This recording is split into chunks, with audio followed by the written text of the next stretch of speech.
Bismillahirrahmanirrahim. Ya ayyuhan nasu qad ja'atkum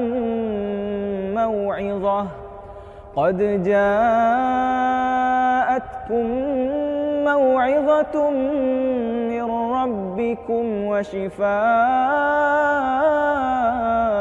lima fis sudur. Bismillahirrahmanirrahim. Terima kasih teman-teman semuanya, para pendengar Ashifa Channel.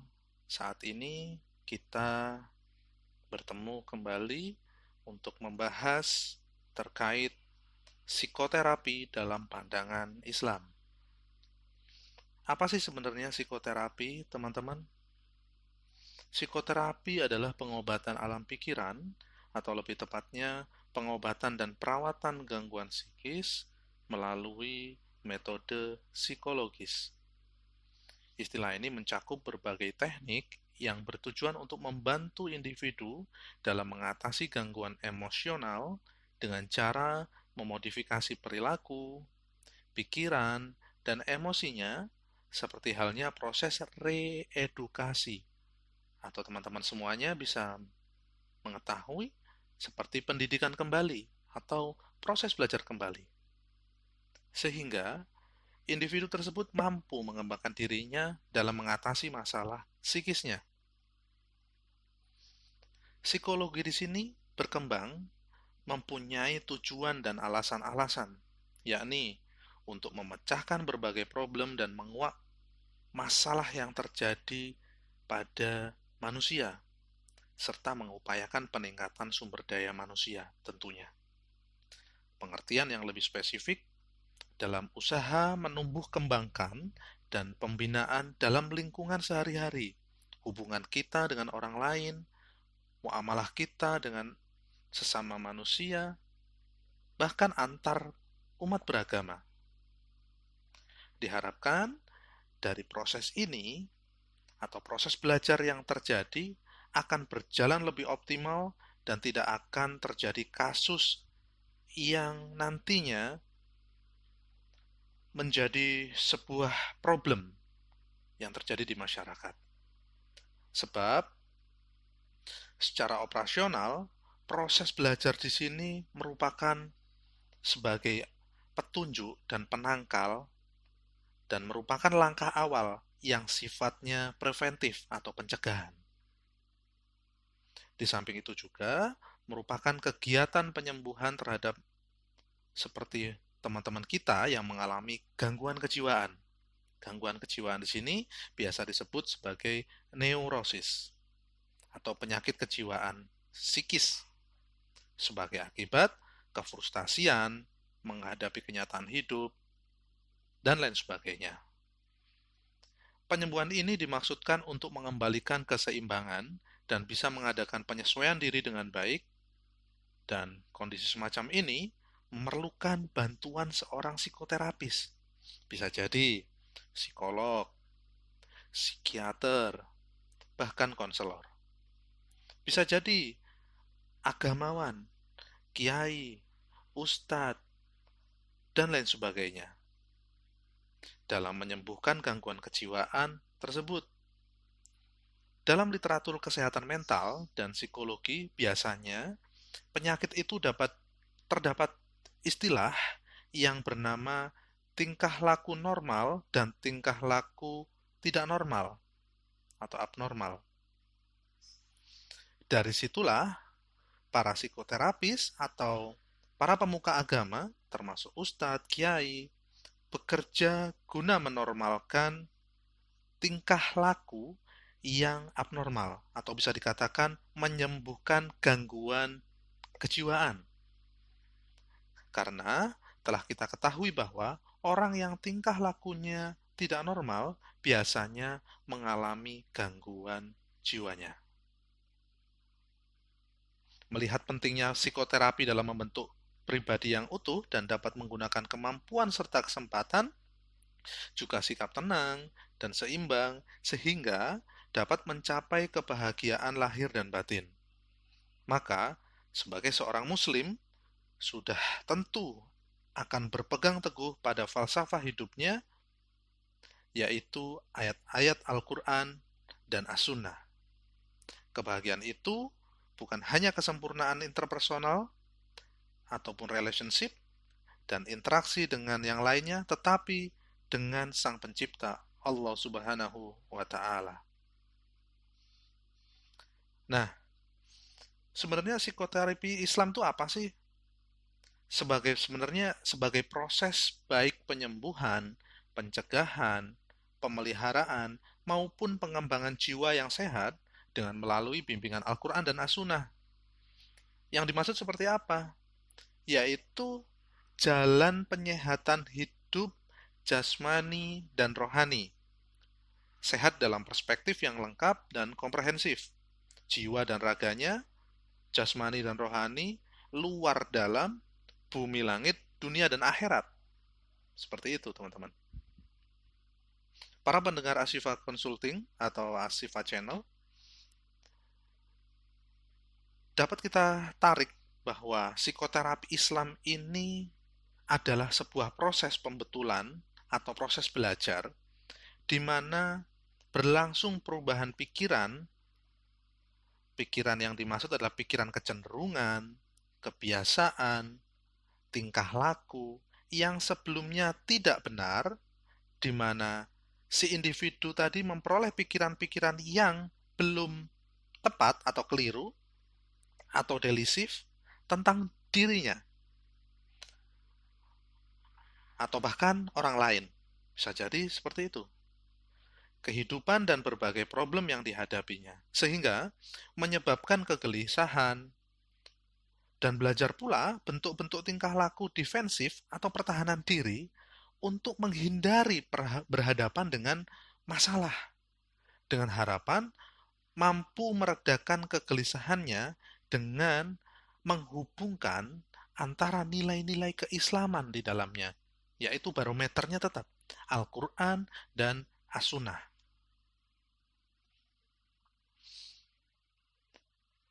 Teman-teman Ashifa Channel, dari segi perasaan, gejala yang ada antara lain menunjukkan rasa gelisah, iri, dengki, sedih, risau, kecewa, putus asa, bimbang, dan rasa marah.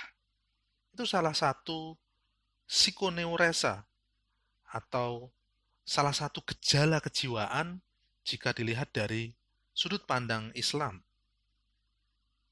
Dan dalam pandangan ini mengacu pada Al-Quran bahwa psikoneurosis atau masalah kejiwaan ini sebenarnya sudah ada di dalam Al-Quran. Di sini ada qulubuhum marad.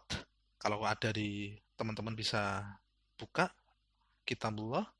Kata qalb atau qulub yang dipahami dalam dua makna, yaitu akal dan hati, sedang kata marad bisa diartikan sebagai penyakit.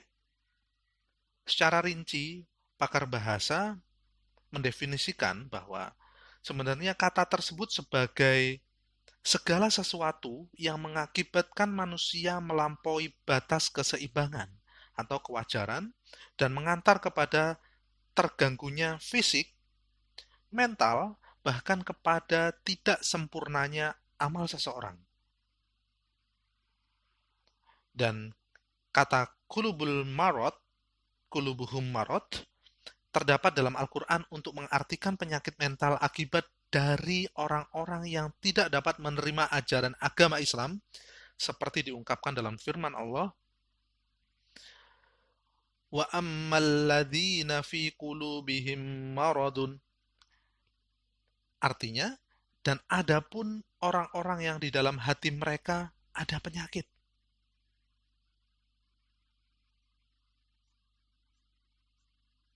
Dapat disimpulkan bahwa dalam Islam,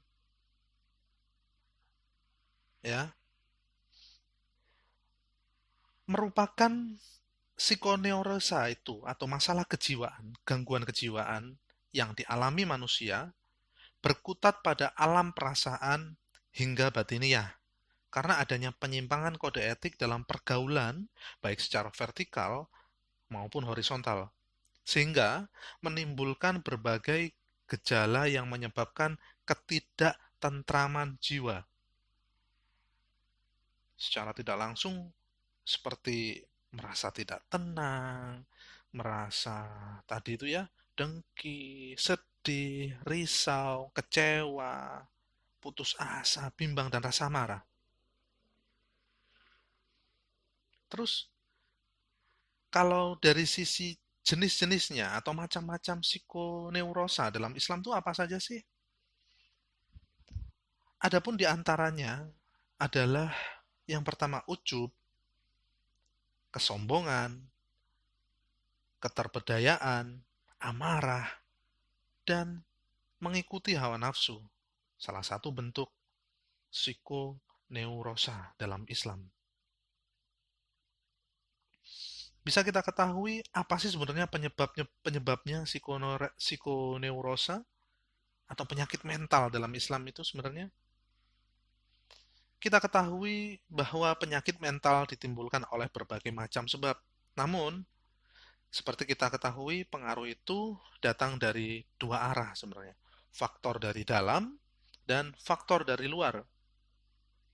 Ketika faktor dari dalam ini lebih sering dikatakan dari diri sendiri atau dapat juga dikatakan dari faktor keturunan ataupun pembawaan dari lahir. Sedangkan faktor eksternal adalah faktor lingkungan yang mempengaruhi seseorang di mana ia berinteraksi.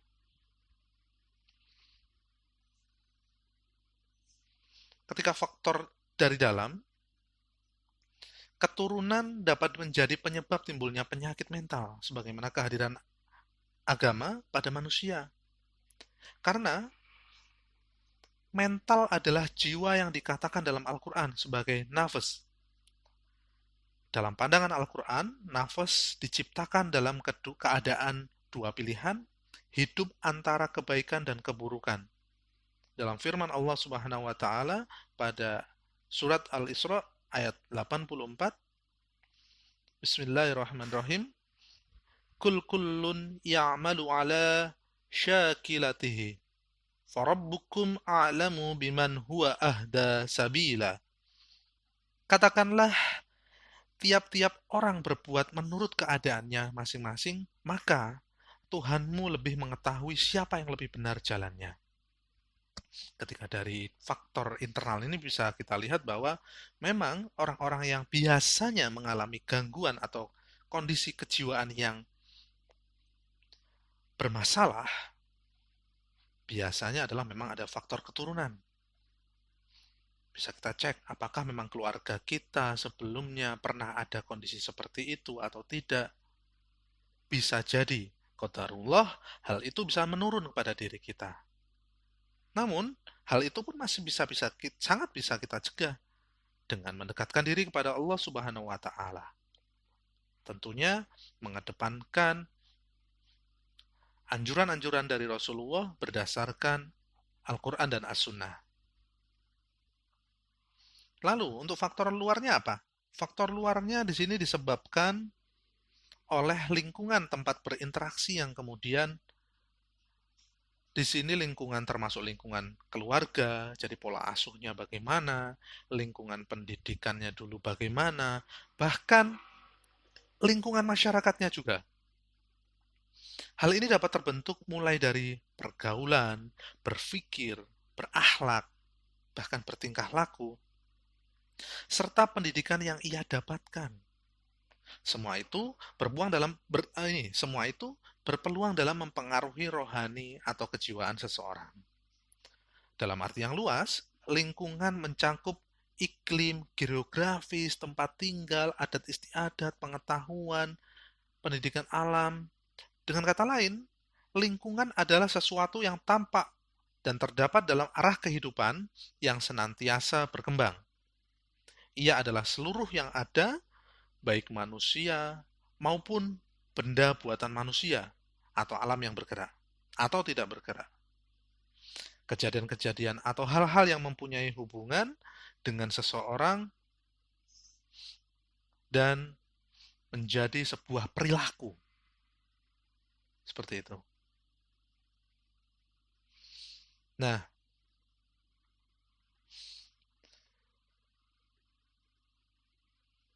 dalam pandangan psikoterapi atau psikoterapi Islam, apa sih yang harus dilakukan atau yang dapat menyembuhkan kondisi tersebut? Banyak beberapa ilmuwan-ilmuwan muslim menyatakan bahwa beberapa metode ataupun cara-cara yang dapat dilakukan. Yang pertama, termasuk membaca Al-Quran sambil mencoba memahami artinya. Penting ketika orang mampu membaca Al-Quran dan maknanya, orang bisa masuk dan larut dalam kondisi itu dan menjadi sebuah insight bagi orang tersebut. Yang kedua, melakukan sholat malam. Melakukan sholat malam di sini terjadi atau kita lakukan pada sepertiga malam. Di sana kondisi hening, nyaman, fokus, kondisi kita tenang. Salah satu bentuk relaksasi yang paling utama di dalam ajaran Islam. Lalu, bergaul dengan orang-orang yang baik atau soleh. Tentunya, seperti yang dijelaskan tadi, lingkungan juga pengaruh termasuk faktor eksternal tadi. Ketika kita bergaul dengan orang-orang yang baik atau orang yang soleh, itu pun juga akan berpengaruh terhadap perkembangan kepribadian kita juga, terhadap perilaku kita juga. Ketika kita suka bergaul dengan orang yang berdagang minyak wangi, begitu teman-teman Asifa Channel semuanya, secara tidak langsung kita akan terpecik juga bau harum dari jualannya. Seperti itu. Lalu ada berpuasa. Rasulullah mengajarkan berpuasa, perut supaya lapar. Dengan perut supaya lapar di sini orang bisa memahami, oh ternyata kondisi ketika lapar itu seperti ini. Mereka bisa merasakan dengan kondisi seperti ini bahwa tindakan termasuk fisiknya yang tadinya biasa makan terus jadi energinya banyak. Jadi ketika orang lapar atau lemah kondisi fisiknya, secara otomatis energi fisiknya pun akan menurun. Dan mudah-mudahan dengan hidayah Allah Subhanahu wa taala melalui puasa ini membuat orang tersebut menjadi lebih baik secara kejiwaan. Lalu melaksanakan zikir pagi petang sesuai anjuran Rasulullah SAW. Menghindarkan diri dari perbuatan buruk, melaksanakan perbuatan baik, dan dari situ semua, ketika siapapun yang mampu melakukan salah satu dari beberapa hal tadi, ataupun jikalau memang bisa melaksanakan semuanya, subhanallah, atas seizin Allah, psikoterapi tersebut insya Allah akan dikabulkan permintaannya dengan menyembuhkan penyakit secara psikologis yang dideritanya.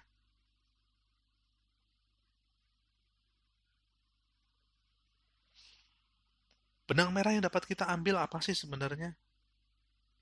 Psikoterapi adalah suatu pengobatan yang tidak hanya digunakan untuk menyembuhkan penyakit mental, tetapi juga dapat digunakan untuk membantu mempertahankan dan mengembangkan integritas jiwa. Jujurnya jiwa itu gimana? Agar ia tumbuh secara sehat dan memiliki kemampuan penyesuaian diri lebih efektif terhadap lingkungannya.